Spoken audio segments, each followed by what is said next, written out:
Man, this is such a pleasure. I got my guy up here. Sherrod Blakely is coming in now, and you're in the podcast world. And so you Yes. have your own little network going on. How are you doing, first of all, you and your family? We're good, man. We're good. I'm glad to be here, Cedric. And you know what the best part about this right now, Cedric? You and I are together, and it ain't Black History Month. Well, it's coming soon, bro. You know? Well, you know what? It actually is Black History Month because Trump is gone. So Oh, it's Black History Month.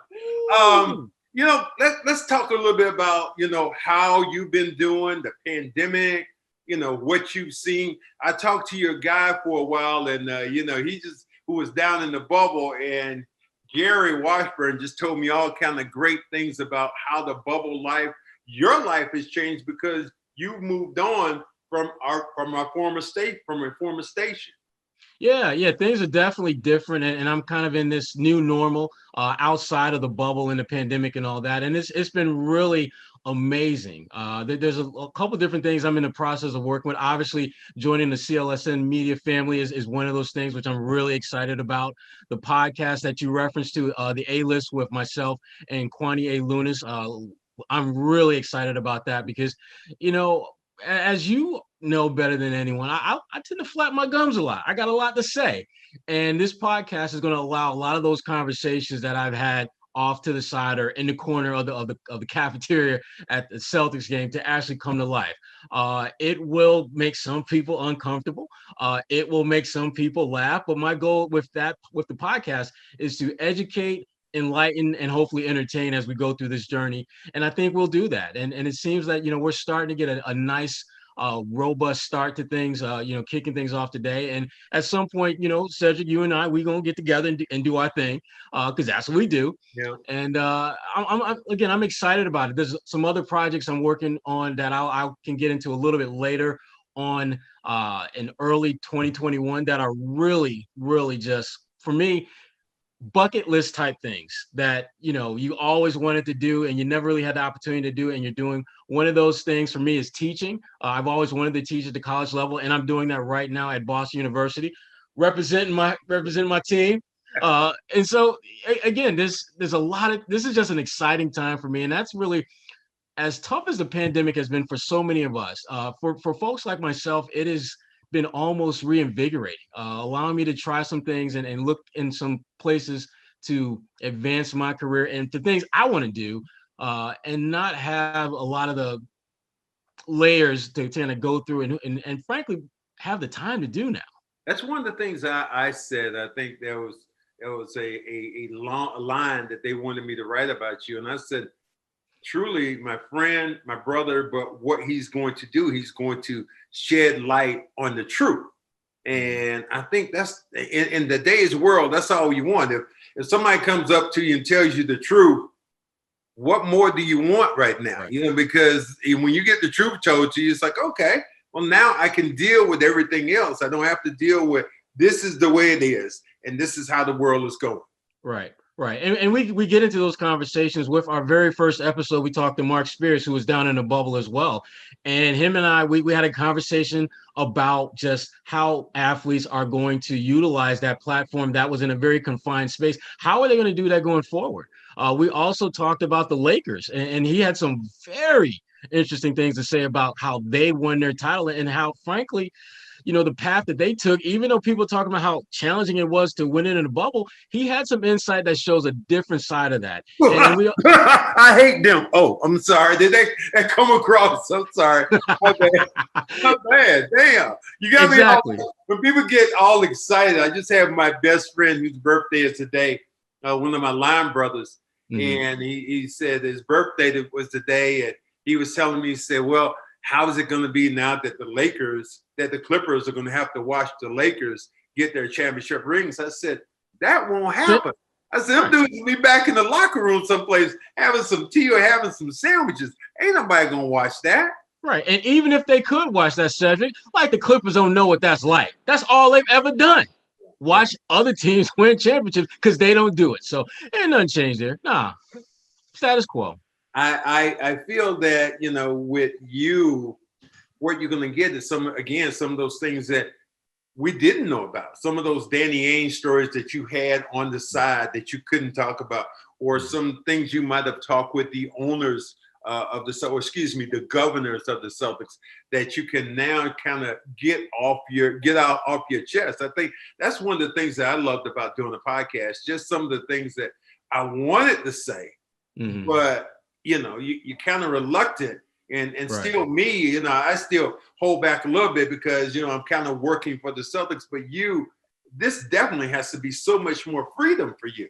Oh my God, it is. It is. I mean, I think about just so many crazy stories. I mean, like Brad Stevens and when he was hired and how, and I haven't talked about this before, but there was another college coach that was on the Celtics radar at that time that he wasn't the guy they wanted, but he was the guy that was in the conversation to the point where that guy actually started soliciting other assistant coaches because he thought he was going to get that job in Boston, which he was not. And we'll get into that at some point in the podcast. I was going to say, you got me right now. I'm ready to look at your next podcast because I want to know when that comes up. And that's really what this is about, Shed. I mean, it's as you pointed out, it's shedding light on a lot of stories that just haven't been told before, that we now have a platform to do that. And having Kwani Lunis in the mix as well, it gives us a very fresh, unique perspective on a lot of issues that are going on right now in the NBA that we may not necessarily be locking in on, that she being in that demographic age-wise and gender-wise has a much more, her antennas are a little bit higher up in the stratosphere on some of that stuff. Mine. What's the differences that you say that you look at between yourself and her? First of all, what is your age now, if I can ask you that? Oh, I'm late 40s.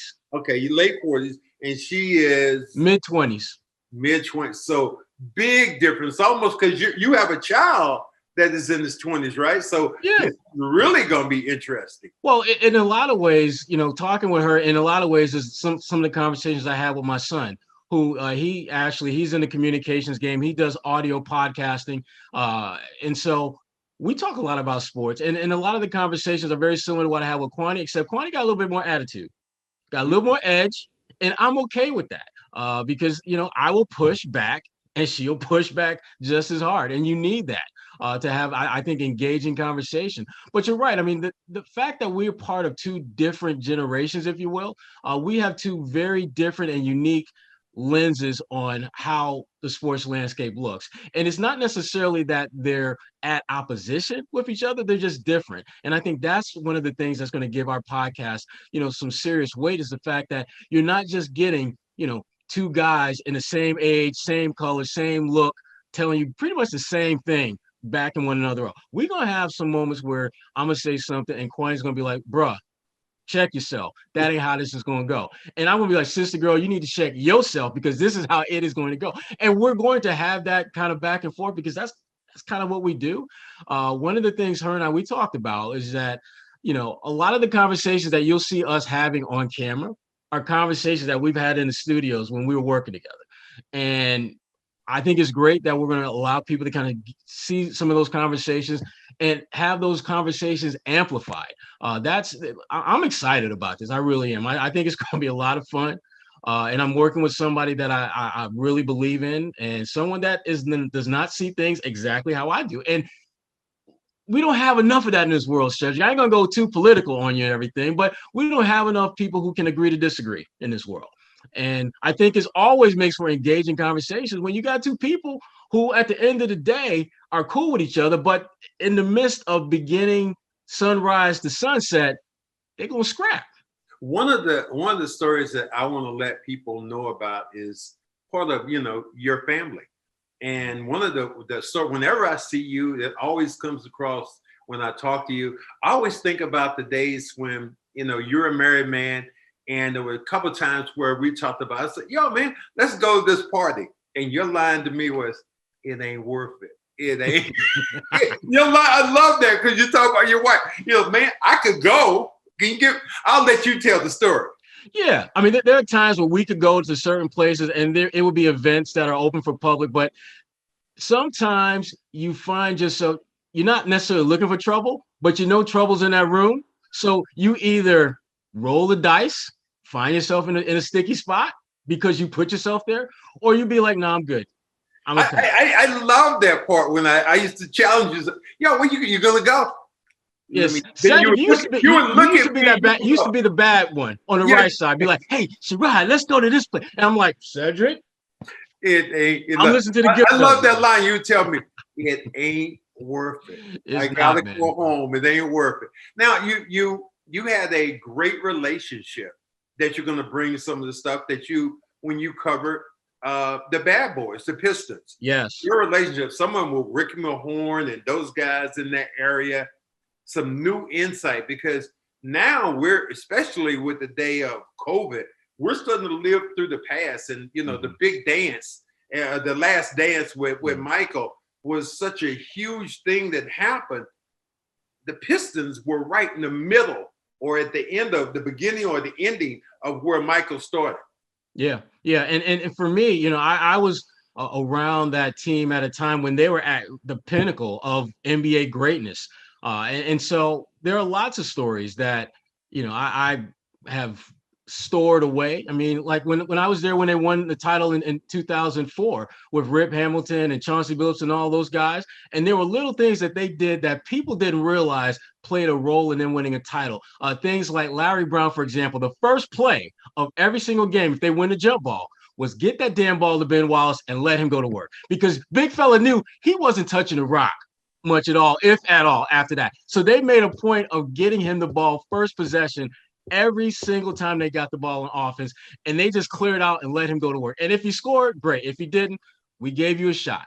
It's little things like that that help them build team chemistry and bonding and trust, knowing that he ain't going to get you 25, 30 points. But if you throw the big fella a bone, he going to get you 15 rebounds. I don't know any other brothers in my time that I can think of that had developed that kind of chemistry. And I was on championship teams. We liked each other. Mm-hmm. But with those, it's like those dudes were like blood brothers. Like, it's like the way they perform, it was like Bad Boys, and you hear them say Bad Boys for Life, like that movie. It just seemed like the way they were.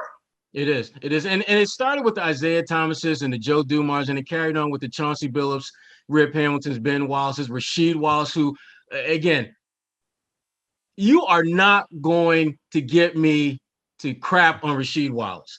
You will not get that to happen. That's another guy that there's tons of stories, and you see about the technicals and you hear about the fouls, but what you don't realize is this brother is knowledgeable on NASCAR. I know this because we literally had a conversation about NASCAR, and needless to say, mind-blowing. But when you talk about the Celtics, I think about Rajon Rondo, a guy that is very polarizing. But when I think about like my memories of Rondo, I remember sitting in the locker room and it was like maybe 5 of us. And we were talking about the All-Star game, and we were having a very candid conversation about who should be in and who should be out. And Rondo let it be known who he thought should be in. You know what the difference was between that and conversations now, other than the COVID thing? Rondo was in a place where he knew that conversation wasn't going nowhere. He knew we weren't going to dime him out. He knew we weren't going to say, oh, Rondo said that so-and-so shouldn't be an All-Star. You don't get that comfort level anymore. It's going to be hard for these young cats in like 10, 15, 20 years to have stories, because all their stories are going to be on Zoom. And I'm going to be like, well, damn, I was there for that conversation. So what are you telling me that I don't know? That's what this podcast is going to be bringing forth to light, bringing some of those conversations that have occurred that are really cool stories that didn't make their way onto Twitter. They didn't find a home in social media. They were just conversations that were really good, really wholesome, and really said a lot about those individuals that you might look at them a little bit differently. Well, tell me something about this current Celtic team or the last couple of years you've had them. I'm fascinated with this. Brad Stevens could have maybe wasn't their first choice or for the coach. That is really cool. But tell me some of the insight that you saw with the team going forth now with Jason Tatum's and in particular Kyrie Irving. You know what? Kyrie is a hard one for me because it's like there's so many things about him that I genuinely like as a person. Let me ask you this. Are you a pawn? I mean, that's what Kyrie said. Kyrie said, I don't talk to pawns. So I don't do that. I don't play chess, so I guess I'm not a pawn. I don't play the game of chess. So I guess I'm not. But the thing about there's so many things that he says that I really agree with, but no, he can't help himself but take it that one step too far. And it's just like, I gotta back. It's to me, it's like having that guy at the poker table that is doing a really good job. You're like, man, he's really playing his hands well. And then just when you're really ready to compliment him, he gonna go all in and ain't got a damn number of red in his hand. Ain't got a high card to first. You thinking you went all in for that? You went all with that hand to play? So he's a tough one. But the thing about Kyrie and the thing about the Celtics that I'm thinking more and more about, and you, I think, have some perspective on this. I think there's a difference between establishing a winning culture and establishing a championship winning culture. I think the Celtics have a winning culture. I'm not convinced it's a championship winning culture, because when I look at the teams that are winning championships, there are things that they're doing that Boston is not. There are players that they're attracting, Boston is not. And maybe most important, Seth, players they're able to retain that Boston cannot. There used to be the issue where the Celtics could not get any superstars to come here. Now they can't get anyone to stay. It's a problem that I think is going to keep them at least a layer or two from being a championship winning culture. Look at the Patriots. I mean, granted, this year's a down year, obviously, but when you look at the guys that kind of rolled through here before, guys like Randy Moss, guys like, you start going down the list of guys who were here for a hot minute, did the damn thing and bounced. That's what championship winning cultures can bring. But didn't this Jason Tatum signing, did that not squash some of that noise about not retaining and keeping your star players? No. And Brown. No, because those, they don't know any different. Mm-hmm. It's not like they had something to compare their experience in Boston to when they were making a decision whether to re-up. When you're Al Horford, you've had Boston, you've had Atlanta. The money was an issue. We know that. And he got his money. And now he's in Oklahoma City trying to do what he does. Kyrie Irving was in Cleveland and Boston. He had a choice. He had different options as far as his experience was concerned. Gordon Hayward was in Utah, was in Boston. He had something to compare his experience in Boston to. All of them did. And ultimately, they decided that they were better off going somewhere else than staying put in Boston. Well, with the two guys you talk about, when you talk about Al and you're talking about Gordon, to me, it was just about the money. It was about the money. It wasn't about the culture, other than the fact that I do believe in Gordon's case that Gordon looked at himself, and that you could hear it with his wife. He became maybe a fifth and maybe sixth player option. And I think that bothered him. Yeah. But with Kyrie, the uniqueness of that situation is what makes Kyrie happy. And It's almost to the point where I believe the Celtics, to a degree, I looked at some of the things that are said right now about James Harden. I don't think the Celtics were that bad, but they talked about James Harden saying, well, we get in a town and I want to stay overnight, and they would change their plane schedule, or they would do different things. Even there were things heard about Kyrie is like when balls had to be signed for underprivileged kids, Kyrie said, well, I'm just not interested. And it wasn't like he was pissed off at anybody, but I think sometimes you give players that you want to keep so much leeway that they it's almost like a kid. You're only going to give your son so much leeway. Right. And then you go, okay, I'm dad, you're the son, we're going to do it the way I want it. So I that's the way I felt about those situations. Yeah, I mean, you're talking a little bit about what I like to call the Richie Rich syndrome, where you treat them as if they got all the keys to the palace. They should get whatever they want. And when you're bringing someone into your culture who has that kind of mindset, problems are going to happen. I mean, when I think back to when Kyrie was here, I mean, Kyrie and Jaylen Brown are cool with each other. They don't have any like angst or anything like that. But there was tension, undeniable tension, when they were teammates. And no one, and the thing about Jaylen, and I respect the hell out of him for this, he was one of the few, hell, I'd even say the only one, that would publicly push back on some of the nonsense that Kyrie was speaking. You know, when Kyrie was talking about the young guys, there was only one of those young guys who was flapping his gums and saying, well, you know what? It ain't just young guys that need to step their game. It's not just young guys that need to be held accountable. And that's why, to me, I'm rocking and rolling with Jaylen Brown forever. That's my dog for life. I'm rolling because You know what? showed. And I am like you with that. What he's done on the court, how we've watched him develop, and what he's done off the court makes him the captain of this team because he has shown a way he's grown as a basketball player, not afraid to take the big shots in the big moment. And in a way, I feel like, the worst thing about it is he's always going to be second tier because it's always going to be Jason Tatum's team. But is he smart enough to utilize that and understand that for his benefit and the team's benefit? Yeah, and for him speaking out the way he did from time to time with, in response to some of the stuff Kyrie said, that was a huge, huge gamble on his part. Because let's be real, Cedric, it's not like we haven't seen a role player speak out against the star player and then that role player disappears. Craig Hodges, hello. Bye-bye. Exactly. Drive safely. Bye-bye. Exactly. So, I mean, the fact that he was brave enough to speak out, bold enough to say what he said, and back it up by steady progression on and off the court. I'm rocking with Jaylen for life, man. I have, I've always done this with everybody. And I found last time, I asked this for Corey Sellers. And for Corey Sellers, that was a great podcast, by the way. I did not know that the Cedric Maxwell reach extended into politics with Bakari. That was a hell of a podcast. Well, I try to be diversified with some of the things I did. But one of the questions I asked him, he ended up taking that question to President Obama and asking, and we got virtually the same kind of response. So I'll ask you the question: give me your Mount Rushmore of sports. Ooh. And you can't be wrong.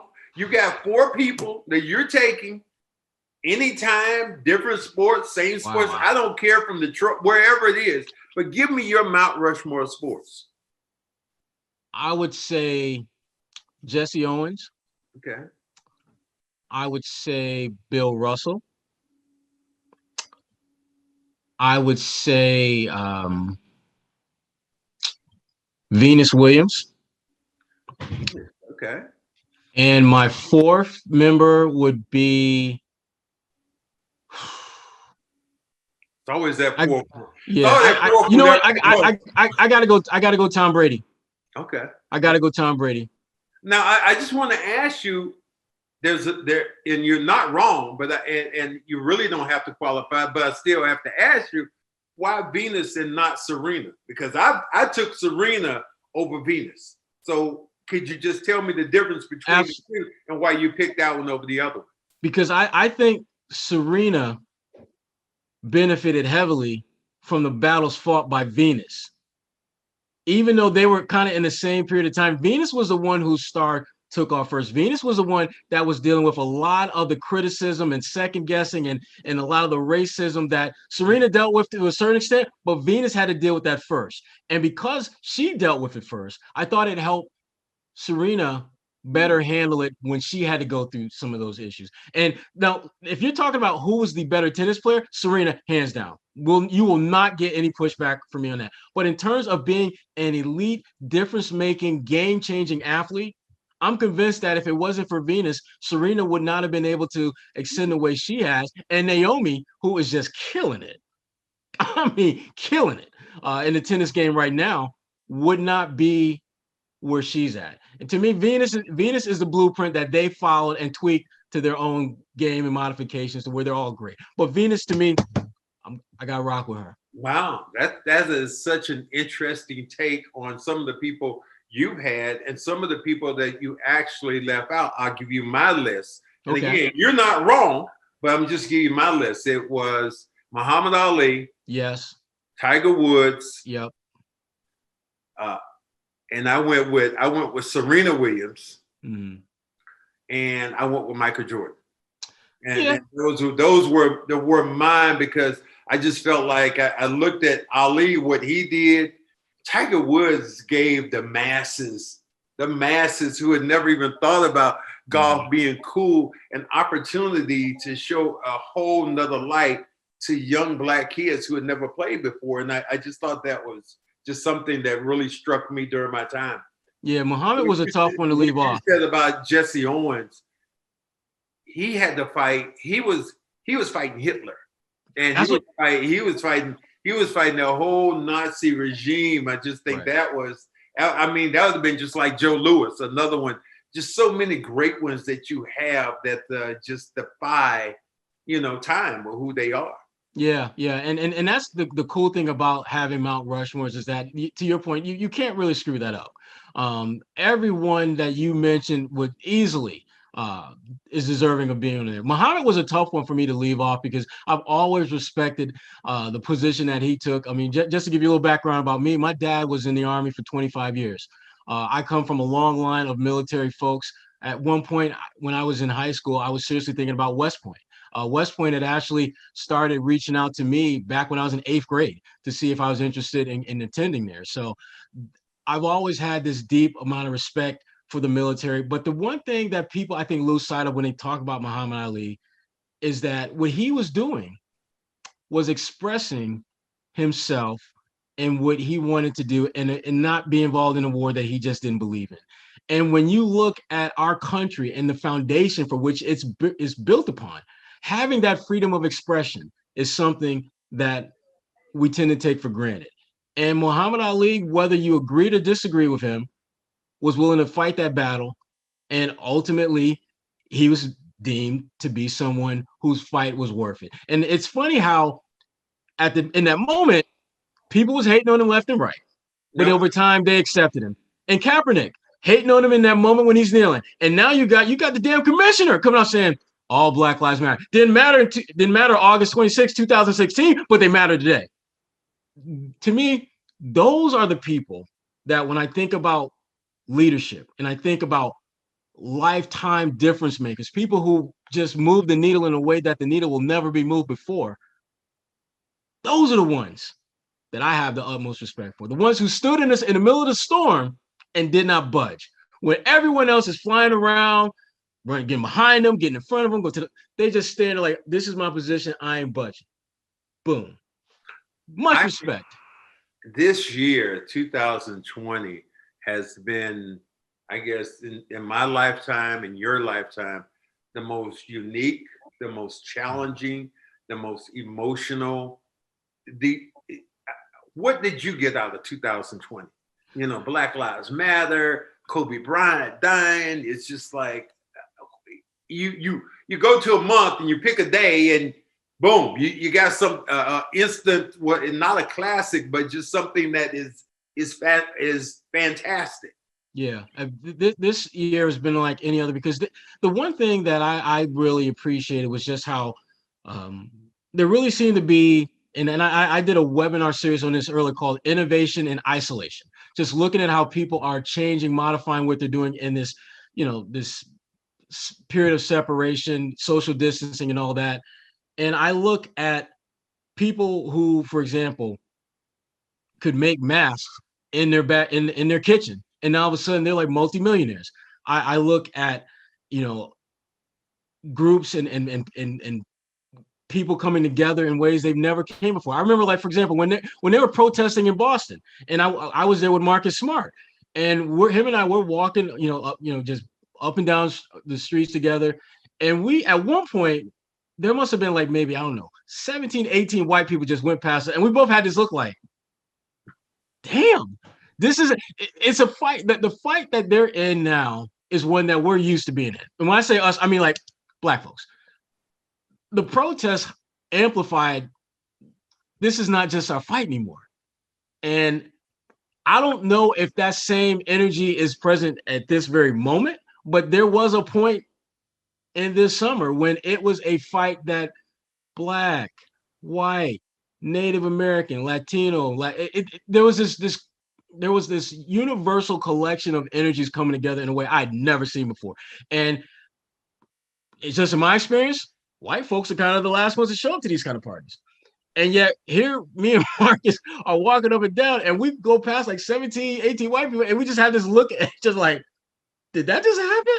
That was like, that's when I think about 2020, that's one of my big takeaways, is that there was at one point a unification of people that we had not seen in a long time. And I just pray that we can continue along those lines. I love the fact that players held owners a little bit more accountable, getting them to move the needle in ways that they probably didn't want to. I mean, I don't think owners wanted to open up their arenas for polling places, but the players pushed for that, and they got that. I'm pretty sure the owners didn't want to commit all those millions and millions of dollars to all these different organizations and groups, but the players pushed for that, and they got that. So I just hope that same energy we saw in the bubble can transfer itself outside, because one of the things that I thought Mark Spears, who's on our first A-list podcast, he made a great point. I just hope that energy in the bubble doesn't burst. That's what I'm hopeful for. So I find that to be very unique, because I was born in 1955. So the time that I look at that you're talking about that seems like it's almost in a mirror is the 60s, because you had those same people marching for civil rights. You had all these people. You had Jewish people and Black people and in Native Americans and down the line all together. Now, push forward to now, 2020, I'm starting to see that same coalition kind of come back together, which to me is so unique in the craziest way. Yeah, it is. And that's, my mom was born around the same time as you. And that's one of the things that she was telling me about. Oh, that hurt. Oh, damn, that hurt. Damn, that hurt me then when you said that. Your mom was young. She was a young woman. She was a young woman when I came into the world. Young woman. Let me just put like you a young man. You're on right now. But it is true when you think about those times of being and you. Do you remember a time when I just think that we have all had this as Black men, when you looked at yourself and said, damn, I'm Black. And it just came to you just like, and you're in a room, and you and I are in kind of, very similar environment. The fact that we're here in Boston, and I've been here for my broadcasting career. This is my 25th or 26th year. And for my side of it, being an analyst, I've seen very few people that look like me. You as a writer, you've seen very few people who look like you and all have a different opinion. Did that strike you in that way? You know what? It didn't, because when I was in Detroit before I came here, I would come to Boston a couple times a year.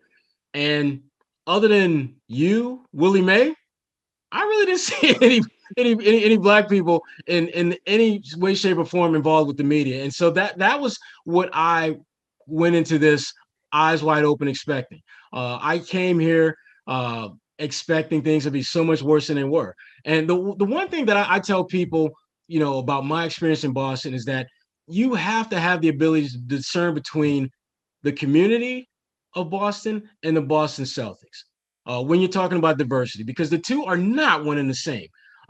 When you look at the Celtics from a historical standpoint, when you talk about diversity, it is not anywhere close. It's a complete 180-degree difference between them and the community of New England, which has not always been as open-minded and forthcoming to people of color as the Celtics as an organization, for the most part, have been. Now, can they be better? Absolutely. And they know this. And the Celtics can be better. The community can be better without question.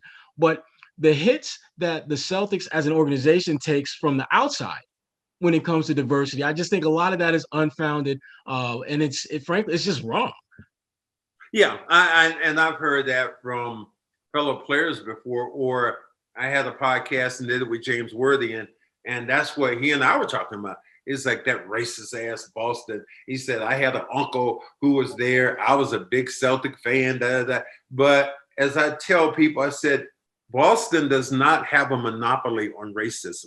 Right. As some people like, oh my God, you're from Boston. Oh my God, some of the worst things have happened to me, not in Boston, but in LA, when I was living in that, when I played for the Clippers at the time. So you see all these different things in your life, and Boston isn't that damn bad, or comparably so.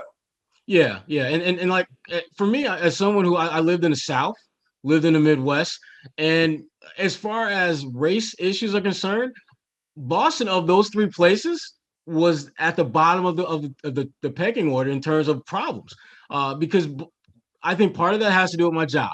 I think that when people see you in a certain position, they look at you a certain way. And for us, I think that's been a positive.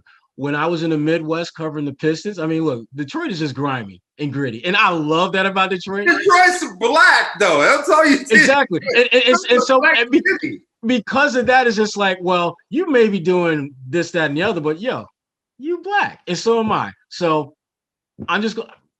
You ain't getting no different treatment than anyone else, and I respected that. I did. Now in the South, different story.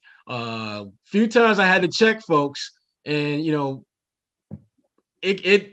Let's put it this way: I'm just glad that there were enough people in the presence to intervene, because back then, young Sherrod wasn't nearly as cool, calm, and collected as the brother that you see right now. That dude was about that life. If you push that button, because remember, I grew up in upstate New York, and everyone was treated like everyone should be treated. Had no issues. From there to the South, like, it's a different story. And Cedric, being from North Carolina, which is where I was at, you already know. I ain't got to tell you. I always say, I always had this joke that when with the Celtics, and a couple of white guys were there who worked in the office, and I said, one of the lines you'd always get from a white guy here was, "You want to go? You want to go? Let's fucking go. Let's go." And he do his hands like that. You'd be like, "Oh hell!" It's only popular when the guy goes like, "You want to go?" Nobody else says that any place around where you see a brother like, "Let's go." Let's go where? But just like, we're going to the mall, get a sandwich, get a milkshake, get some lobster. What are we gonna do? I found this conversation with you to be so fascinating, in the fact that who we are, where we've been, and where we're going, and the network with the whole thing with the podcast, to me, is such a way to, for me, it is almost like therapy, because I'm able to get some stuff out that I haven't been able to get out. I told somebody a story, and you would have to be the one that would back this up. I was telling you the story one time how ESPN called me. You might remember this. And ESPN wanted to do a story with me for Black History Month, during Black History Month, of the legend of the leprechaun. Oh, yeah. They said that at the top, they said the leprechaun might have been a monkey that escaped from the circus that people saw. And they were sending their truck to Boston to interview me. And I told you the story, and I said, you know what?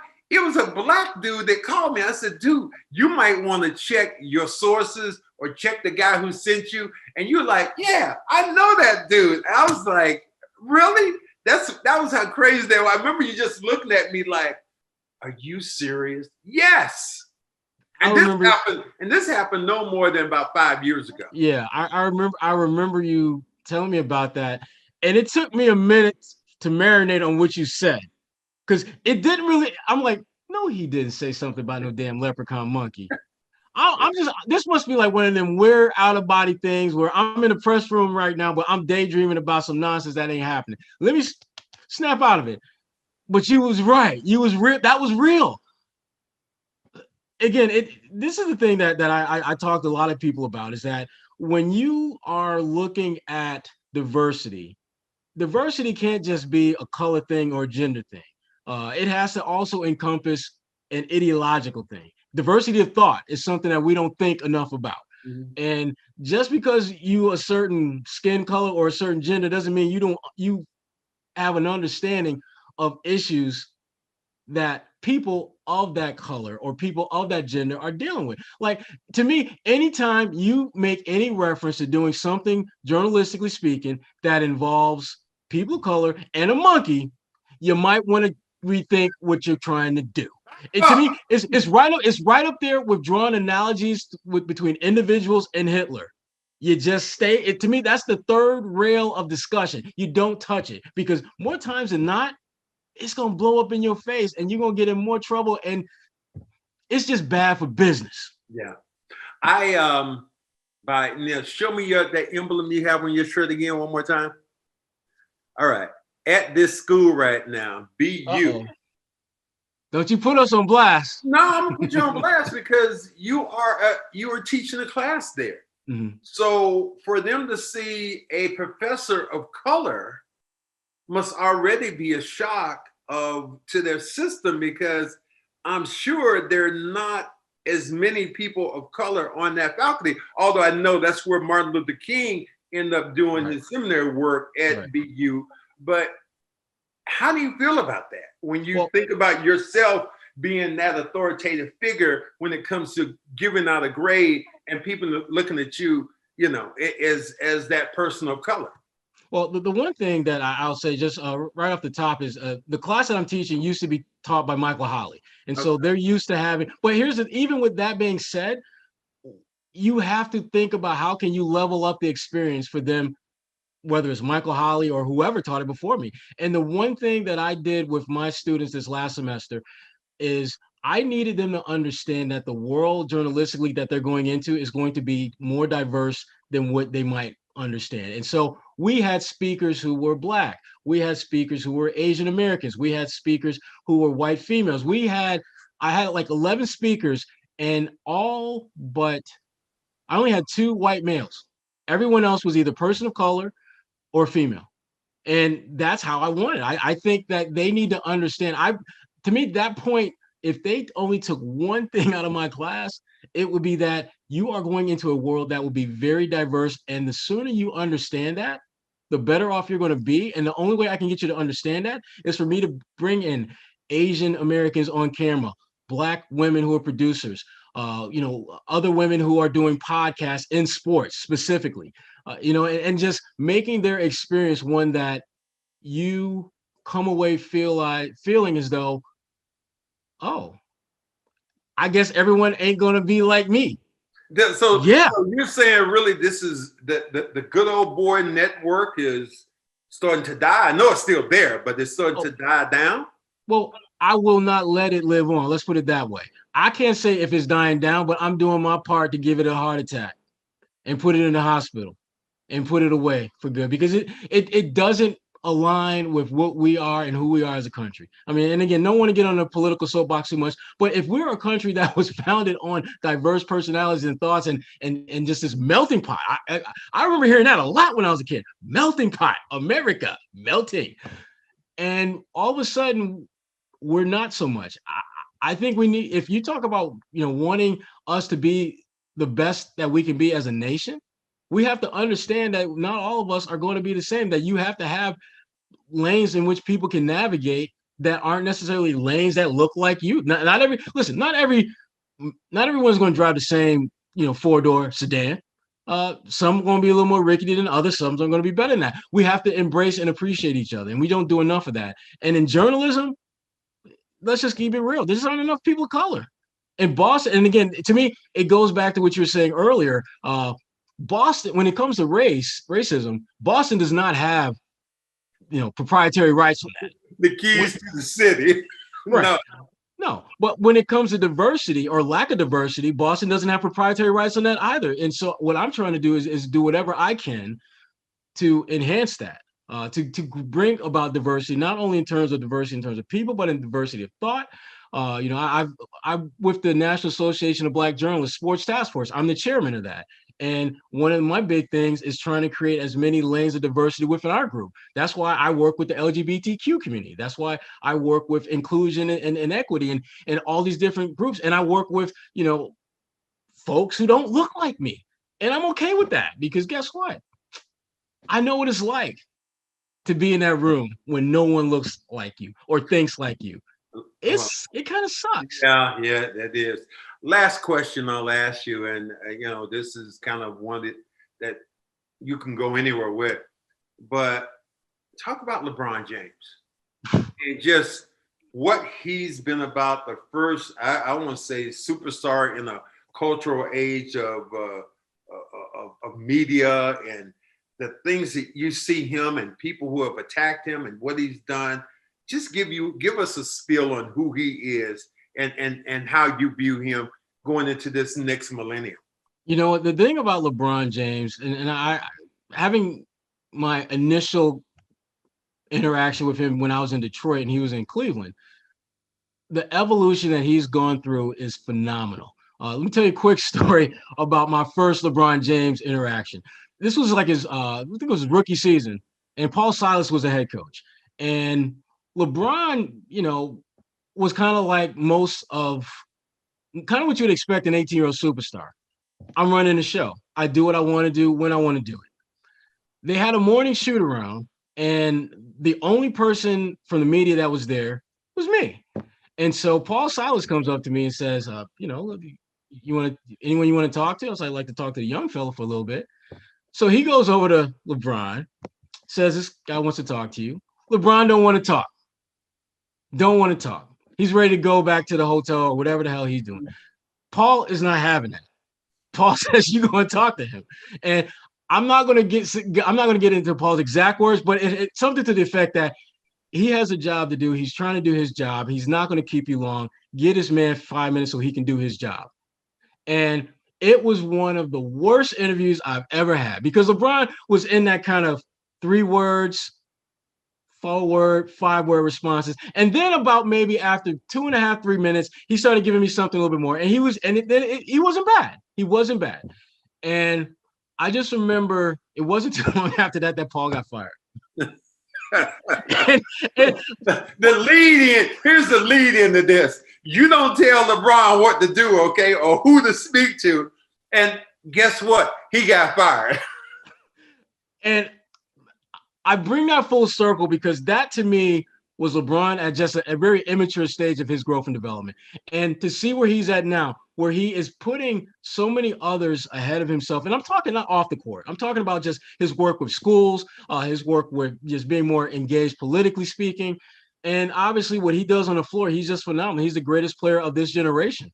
But for me, I look at him a little bit different than most people because I think back to that moment when he gave me that real, I'm going to talk to you, but only because my coach at the moment is telling me to do this, and see where he's at now.